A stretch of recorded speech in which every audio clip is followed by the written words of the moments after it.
Se cumplen 15 años del homicidio de Nagore Laffage a manos de José Diego Illanes. Y si en el anterior vídeo hablábamos del caso de Joaquín Ferrandiz, el depredador de Castellón, que va a ser puesto en libertad a finales de mes, quédate a ver esta historia porque te prometo que también te va a sorprender. Nagore Laffage era una estudiante de enfermería. Cuando estaba en segundo curso recibe una llamada y le proponen hacer unas prácticas en la Clínica Universitaria de Navarra. Ella acepta encantada. Nagore era una chica normal, estaba ya perfectamente adaptada a su vida en Pamplona y quería disfrutar de la vida como cualquier otra joven. Era 7 de julio de 2008. Ese día empieza el San Fermín y Nagore tiene claro que esa noche va a celebrarlo por todo lo alto. A las 5 de la mañana Nagore llama a su madre, Asunción, pero apenas pueden hablar, hay muchísimo ruido y no se escuchan. La madre a esa hora empieza su turno de trabajo, por lo que empieza en el turno laboral sin apenas haber podido hablar con su hija, pero no le da ninguna importancia porque sabe que iba a estar celebrando esta fiesta.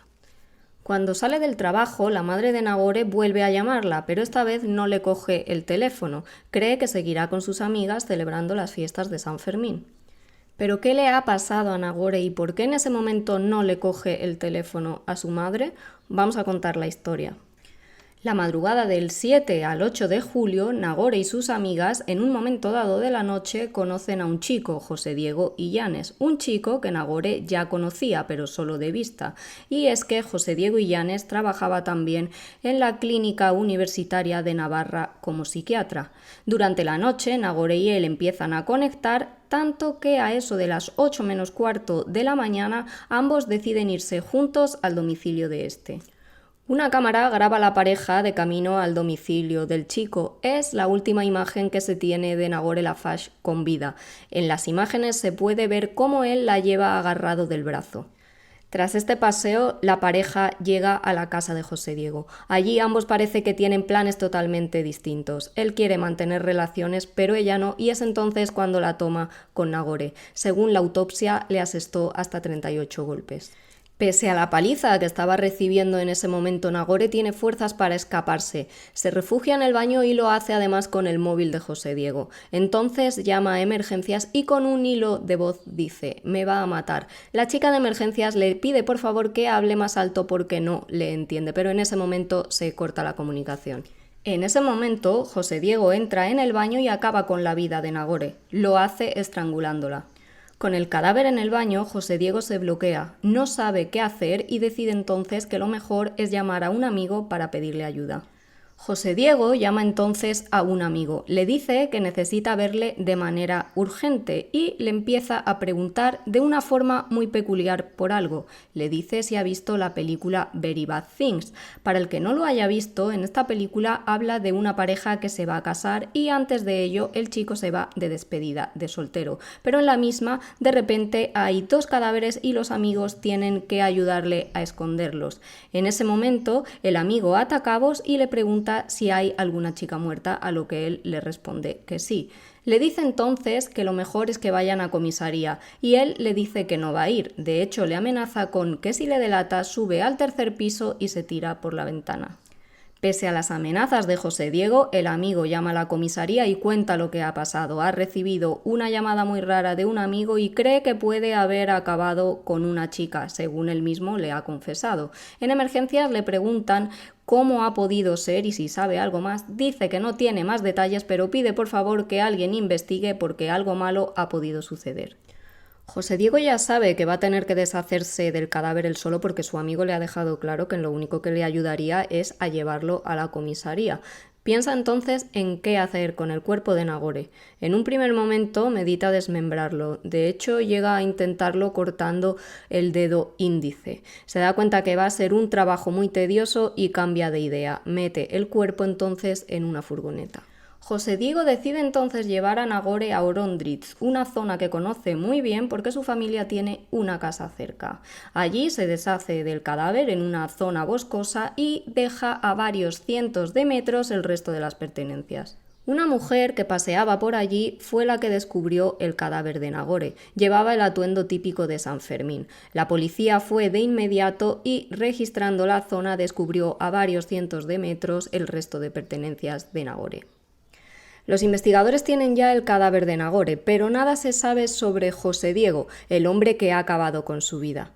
Entonces, en comisaría reciben una llamada. La persona que llama se identifica como el padre de José Diego y dice que ha encontrado a su hijo. Pregunta si quiere que lo lleven hasta comisaría y la policía obviamente le responde que sí. En ese momento, las fuerzas de seguridad tienen el trabajo más difícil. Han de comunicar a la familia que han hallado sin vida a Nagore. La madre se desplaza hasta la comisaría, pues le dicen que a su hija le había pasado algo malo. En un primer momento, ella se cierra en banda y dice que no puede ser, que su hija tiene que estar haciendo las prácticas. Finalmente, cuando le dan datos específicos sobre su hija, admite que es ella.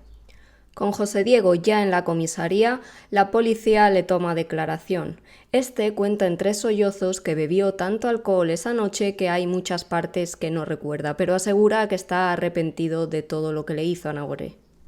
En 2008 este fue un caso muy mediático, especialmente en Navarra, donde ocurrieron los hechos. La familia de José Diego era muy importante allí y los que le conocían aseguraban que era un chico totalmente normal. Se preguntaban cómo era posible que todo esto hubiera terminado así.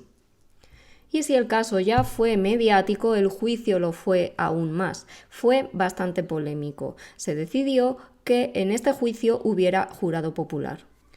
Durante la declaración de la madre de Nagore, Asunción, en el juicio, el jurado popular decidió hacerle una pregunta que no le sentó nada bien. Le preguntaron si su hija era ligona. En ese momento, Asunción sintió que se estaba juzgando a Nagore y el comportamiento que podía haber tenido esa noche en vez de centrarse en el hombre que había acabado con su vida. José Diego también dio su versión de los hechos en el juicio. Explicó que esa noche había bebido mucho alcohol y que por tanto no recordaba muchas cosas. Dice que sí recuerda el paseo con Nagore hasta llegar a su casa, recuerda que allí comenzaron a tener una relación, pero sin embargo no recuerda que ella en ningún momento le dijera que parara. Tampoco recuerda haberla encerrado en el baño, haberle quitado el teléfono y tampoco haberla estrangulado. Durante el juicio se emitieron además las imágenes de la reconstrucción del crimen. En ellas se ve a un José Diego muy afectado en el baño. Eso sí, cuando le hacían ciertas preguntas allí en el mismo escenario del crimen, no sabía o no quería contestarlas. Durante el juicio también declaró el amigo de José Diego que recibió la llamada de este para confesarle que había acabado con la vida de Nagore. Él fue quien dio la voz de alarma y por tanto su voz fue clave en este caso.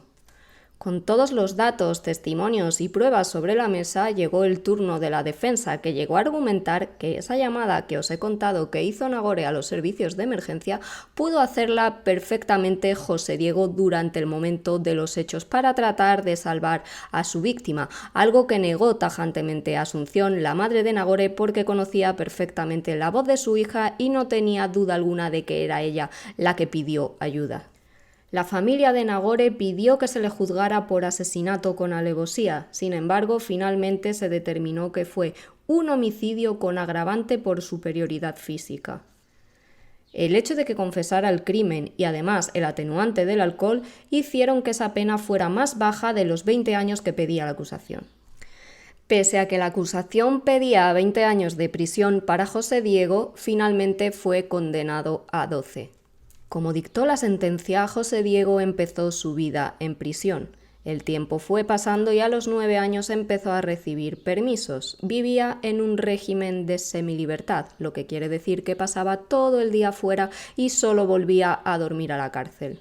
En 2017, cuando vivía en este régimen de semilibertad, apareció por las redes sociales una imagen que causó muchísimo revuelo. Era Illanes ejerciendo como médico en una clínica privada. Tal fue la magnitud de estos hechos que la web en la que aparecía y la propia clínica tuvo que pronunciarse. Quitaron esa imagen y explicaron que jamás había tenido contacto con pacientes. De hecho, todavía se pueden ver algunas reseñas negativas de los usuarios por el hecho de que esta clínica tuviera a una persona que había acabado con la vida de una chica en su organigrama. ¿Y dónde está ahora mismo José Diego Illanes? ¿Es lícito que esté ejerciendo como psiquiatra? Pues desde entonces nada se sabe. Las últimas noticias son que pudo haber ejercido, como os digo, en una clínica en Madrid y en otra en Sevilla. Pero hasta la fecha no hay más datos sobre dónde se encuentra este hombre que, hay que subrayar, ya cumplió su condena. La otra cara de la moneda de esta historia es la madre de Nagore, Asunción. Jamás va a recuperar a su hija, pero está luchando para que en un juicio jamás vuelva a repetirse lo que ella vivió y que nunca se escuche esa pregunta de si su hija era ligona, porque considera que a quien se debe juzgar es siempre al agresor y no a la víctima.